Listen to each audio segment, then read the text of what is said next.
fucking hell. Am I allowed to swear in these? Yeah.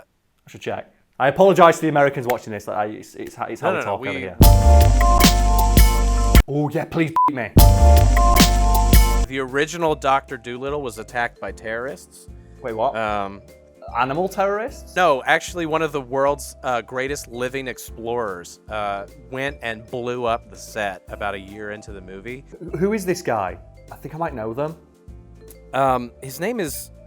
Is it Ranulph Fiennes?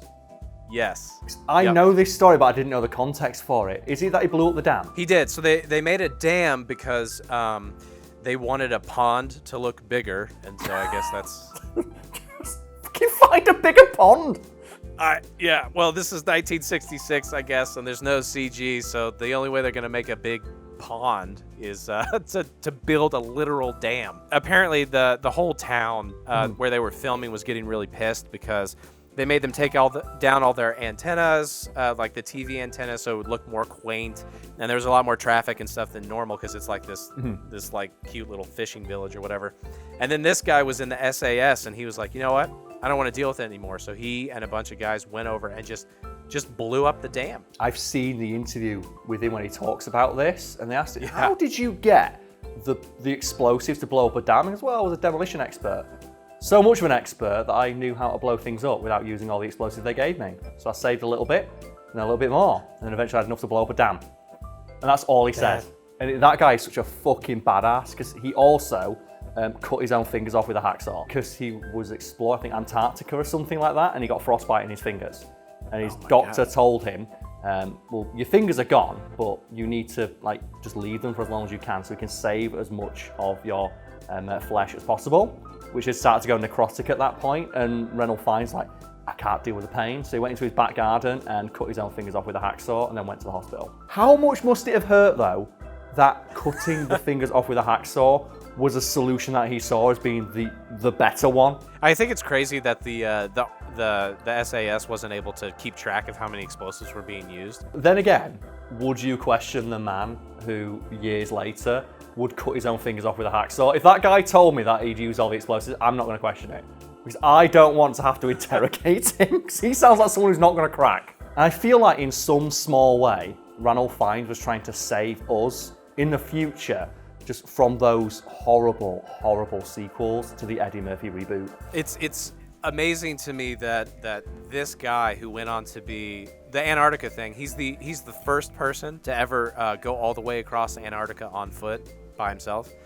But it's crazy that the first big achievement that he had was seeing the Doctor Dolittle movie and being like, I want to blow this movie up. There's an argument to be made that he was trying to save the main actor because this was pre-CG animals, so they had a bunch of actual animals on set, and apparently, even before the dam exploded, they were already way behind because animals were just shitting everywhere and pissing all over the actor Rex Harrison. Apparently, they kept drinking quarts of paint.